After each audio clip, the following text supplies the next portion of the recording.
Chapter 1 Anguish June 9th, 2046 34 years after the invasion of Earth. They had been shouting for some time now, and Timmy knew better than to interrupt his father while he was working. So, he stayed outside of his office, pacing back and forth until the shouting had stopped. He waited a minute, his hand on the door handle, wanting to make sure the arguing had finished. The door creaked slightly as Andrew rubbed his forehead in irritation. "Dad?" Timmy's timid, soft voice called from behind him. His father turned with a smile, any sign of annoyance gone from his face as he looked at his son. "Hey, bud. Thanks for waiting. I'm sorry you had to hear all that," he answered with a tired sigh. Before saying anything else, he noticed the look of fear in his son's eyes. "Oh, Timothy." Sighing and frowning slightly, he patted the chair beside him. "Come here, bud. Sit in your chair. I didn't mean for that stuff to scare you.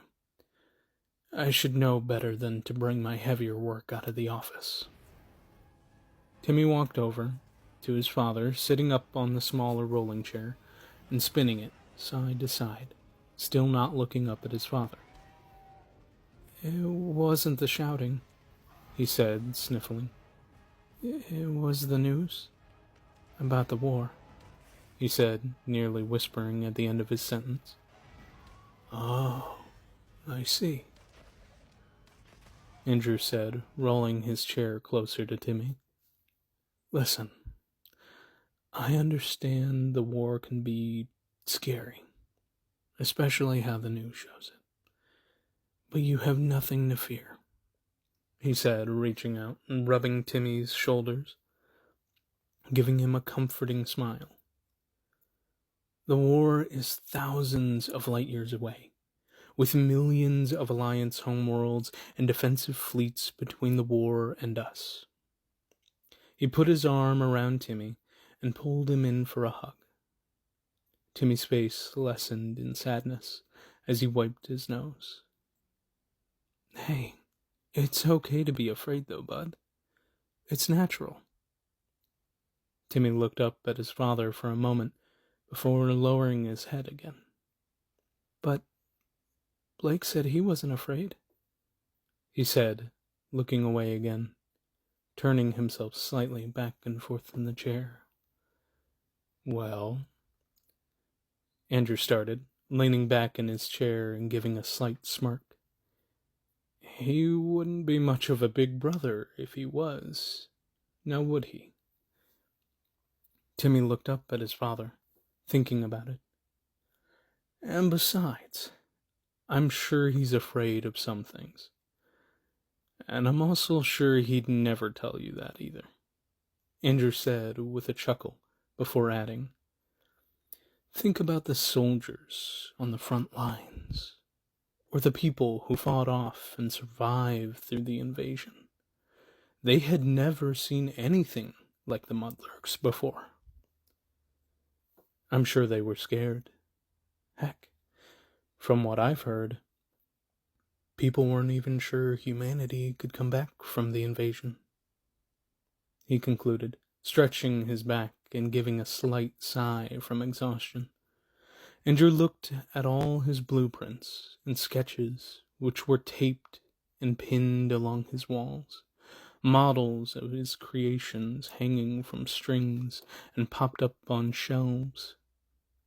He stood up, continuing his gaze around his office until a glimmer shined in his eye, the very thing he wanted to show Timmy. He walked over to the model, picking it up off the shelf and tilting it, examining it and all its features.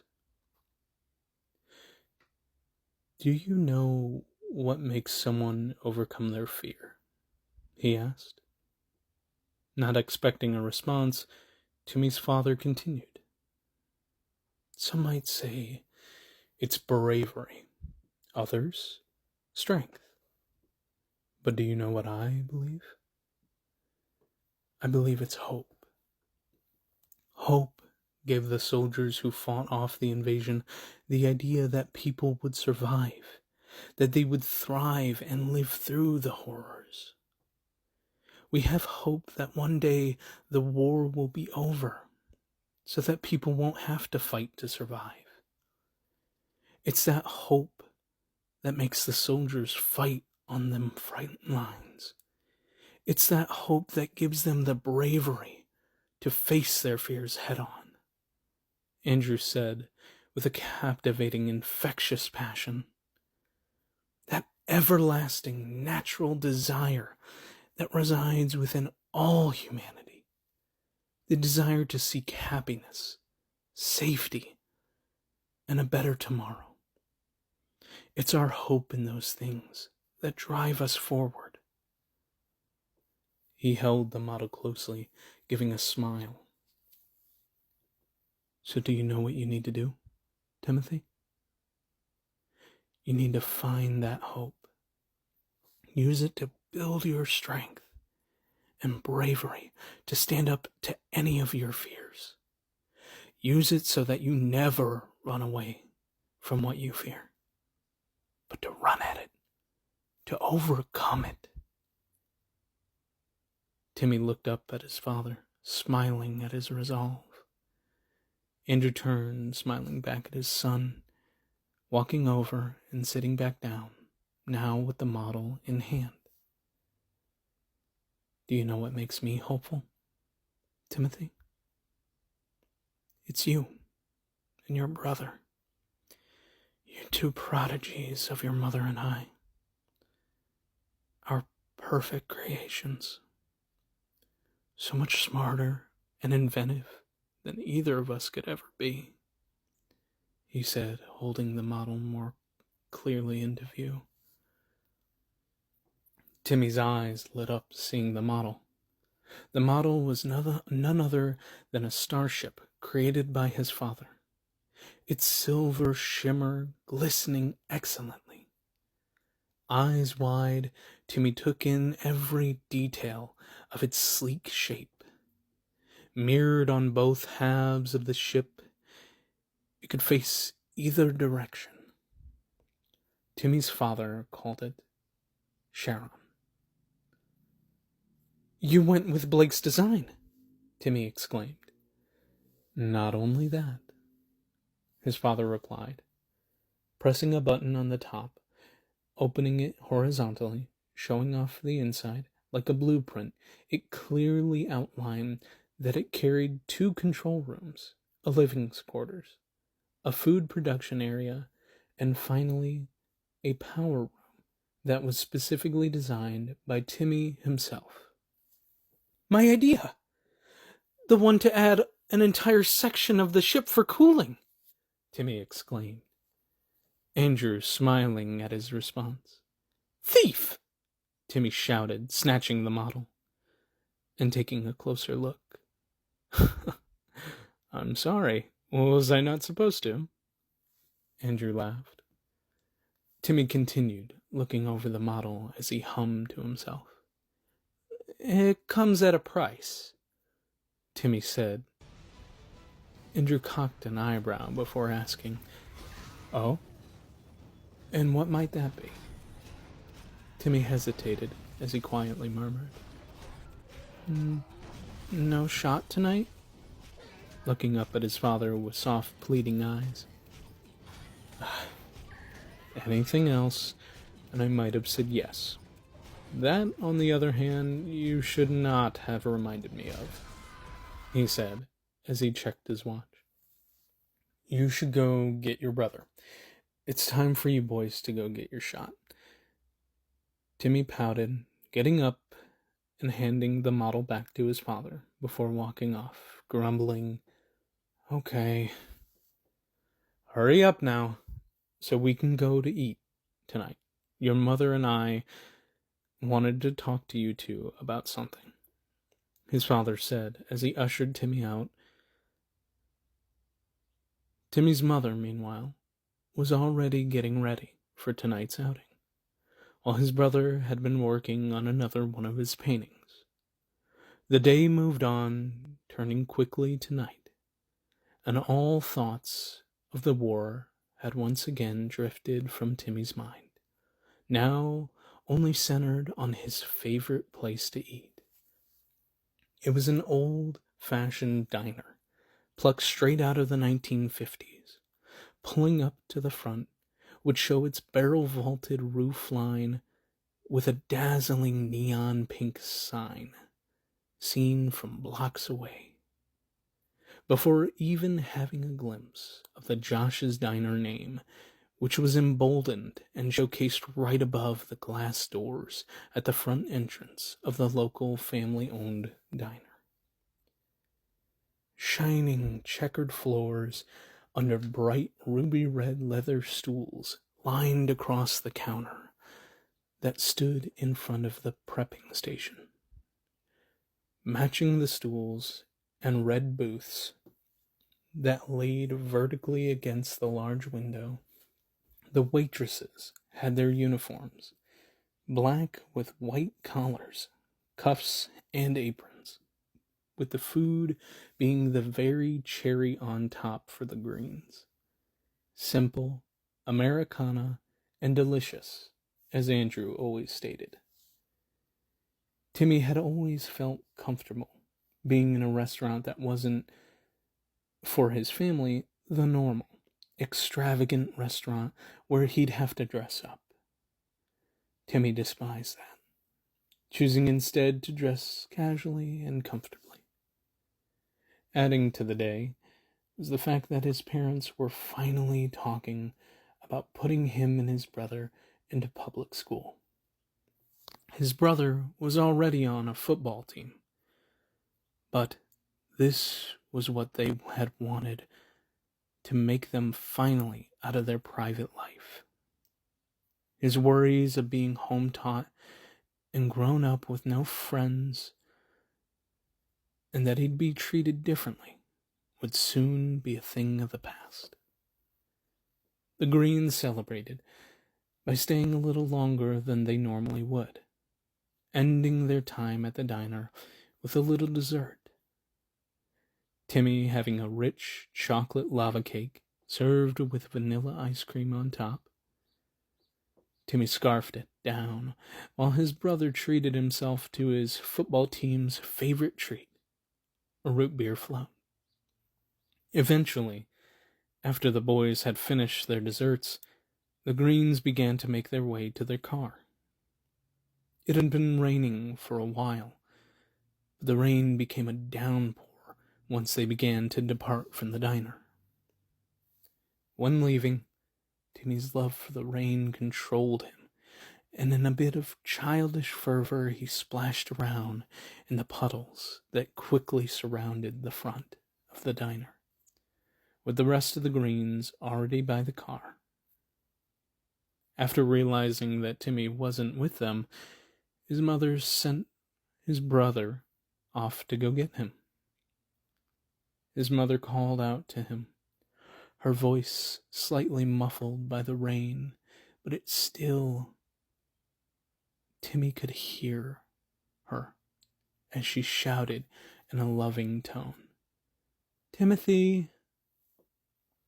He turned quickly, hearing her as he saw his brother running back across the street to him. And in an instant, the sound of falling rain was obliterated, and combined with a flaring light that blinded Timmy as he was wrapped in an unbearably uncomfortable warmth. Shutting his eyes reactively, he was suddenly rocketed off his feet and flung back onto the sidewalk. A wave of pain was shot across his back and arms as he tried to brace for the fall. He rolled back, laying on his stomach, his skin peeled where he had slid across the sidewalk. A bitter taste of iron roamed in his mouth, which lingered and mixed with the leftover taste of chocolate. He slowly lifted himself, struggling at first, but eventually being able to sit up. He turned, dazed, slowly regaining his composure and looking over to where his family had once been. The area now engulfed in flames, with only the outline of the scorched car being visible. The world trembled, filled with a ringing that pulsed in his ears, slowly fading until all he could hear was screaming. Panicked, he shifted his head, looking for the location of the screaming, only to be met with the realization that the world was not shaking, and no one was screaming, aside from him. He got to his knees in a struggle as he looked on at the scene before him. Tears rushed down his face faster than the cold rain could hit the ground. He noticed, lying in the street, only a few feet away from him, was his brother. He tried to stand, but stumbled, simply falling back down onto his hands and knees. Pain etched across his face as he crawled, limping slowly to him, nearly collapsing with anguish as he reached his brother. Unable to speak, he only despairingly forced his brother's name to pop into his mind. He extended his hand to his brother's smoking and blistering back, touching it and immediately recoiling from the heat. He tried to speak, but nothing came other than whimpers and the sound of him catching his crying. Trying again with his voice whispering out, "Blake! Blake!" as he tried desperately to raise his trembling voice. "Blake, please, we gotta go check on Mom and Dad. Maybe they need our help," he said through tears. He tried again to touch his brother, but again the heat burned him. This time, however, he endured, trying to shake him, which brought nothing. Timmy got up, his strength coming back as he paced back and forth, now sopping wet from the still coming rain. His coldness seeped under his skin, and as he was unprotected, alone now, and as he could not shake the feeling of watching eyes, of an oddly inhuman sensation of being hunted, he grew anxious, and the panic suffocated every step he took. He felt trapped in a box that was shrinking by the second, as the weight of his drenched clothes anchored him down, sinking him until a loud alarm wailed across the town, sending him into a full-fledged panic attack, causing him to burst into a sprint, afraid of what might be after him.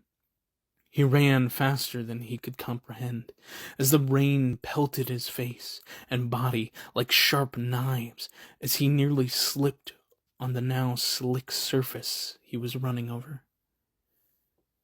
He looked up, gathering his surroundings, and halting immediately, his body lunging forward as his momentum tried to yank him onward. Planting his feet still, he managed to stop just short of a cliff edge. There, panting and gasping for air, he looked out at the valley before him, as thunder raged above him.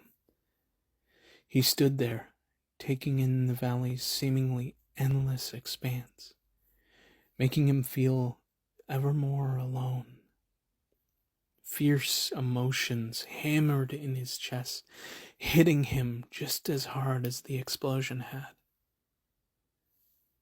Lowering himself on the muddy gravel path beneath him, exhausted, knowing the truth of what his life would be now made him cry again, sadness overtaking his fear as he wept